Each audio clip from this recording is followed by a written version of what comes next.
Salam millət, hər vaxtınız xeyir. İnşallah ki, hər biriniz yaxşısınız. Bugün qısa bir məlumatlandırma videosu olacaq. Əslində çox vacib videodur. Sadəcə qısa olaraq, yəni məlumatı qısadır. Neçə gündür artıq 2 həftə olar ki, video paylaşa bilmirəm. Onun da səbəbləri az-çox bilirsiniz, işin çoxluğundan.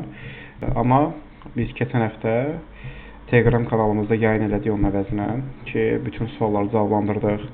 Sonra həftəyə baxdıq, stopları araşdırdıq. Bu şəkildə əslində keçən həftəni bağlamışıq. Sadəcə YouTube kanalına paylaşamadım. Bilirsiniz ki, sosial şəbəkələrdə çox aktiv olmuram. Özəl səhifəmdə əsasında aktiv oluram. Bura ən çox fokuslandığım yer burada YouTube'dur.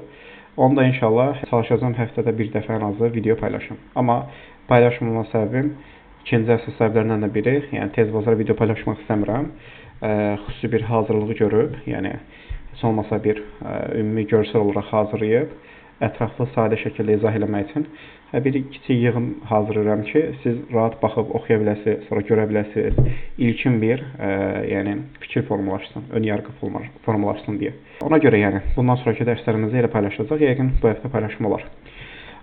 Bugünkü dərsimizin mövzusu millət xəbər saatlarıdır. Əslində çox vacibdir, çünki biz trade edən zamanı ilk öncə, yəni yuxudan oyandıqda əslində trade etməyə hazırlaşdıqda biz ilk öncə açırıq xəbər saatlarına baxırıq ki, gün ərzində hansı xəbər saatları var. Yəni deyirəm ki, bugün Euro USD üçün, Nasdaq üçün və yaxud da ki bir xəbər var və yaxud da ki NFP xəbər günü var. Yəni bu xəbərlər marketi, yəni yüksək təsir edə biləcək xəbərlərdir.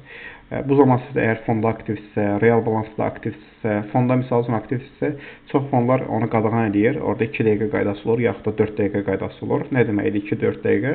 O deməkdir ki, yəni ya 2 dəqiqə əvvəl əməliyyat artıq bağlı olmalıdır, aça bilmərsən. Misal üçün, saat 16:30-da xəbər var deyirəm ki, Azərbaycan saatı ilə artıq 16:28-də əməliyyatın bağlı olmalıdır. Yəni, aktiv əməliyyatın vahidi bağlanmalıdır. Ondan sonra əməliyyat açılmamalıdır və 16:32-dən sonra əməliyyat açılmalıdır. 4 dəqiqə qaydasında da, yəni tam 16:26-da əməliyyat bağlı olmalıdır.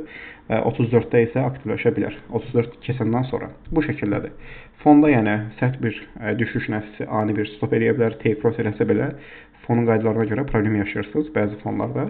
Real accountda isə yəni bu əslində take profit olsa əla, amma full yəni balanssız fırlaya bilər, yaxud da ki stop qoyduğunuz yerdən çox-çox aşağı aparır. Ona görə xəbər saatlarında əslində ehtiyatlı olmaq lazımdır. Bəs bu xəbər saatlarına necə baxacağıq? Baxın, gəlirsiniz, 2 yer göstərəcəm. Ən çox istifadə etdiyim budur mənim. Forex Factor-a daxil oluruq bu sayta. Daxil olduqdan sonra bizi belə bir platforma qarşılayır. Burada gördüyünüz hissədə, bax, indi ilk öncə ayarları düzəldirik. Nə ayarları? Burada filtrləmə bölməsinə gəlirik, bax, daxil olan kimi. Burada 2 bölmələri bağlayırıq, sadəcə qırmızı olanı aktiv saxlayırıq.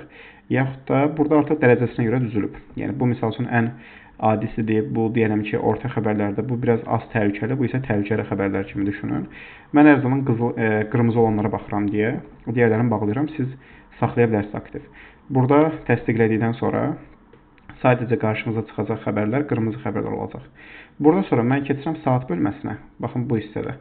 Saat bölməsinə keçirəm. Burada Bakı olduğu kimi qalmalıdır. Burada AM, PM yox. 24 saat edirəm ki, mənim üçün daha rahat olsun. Deyərəm ki, bugün ayın 22-si, düzdürmü?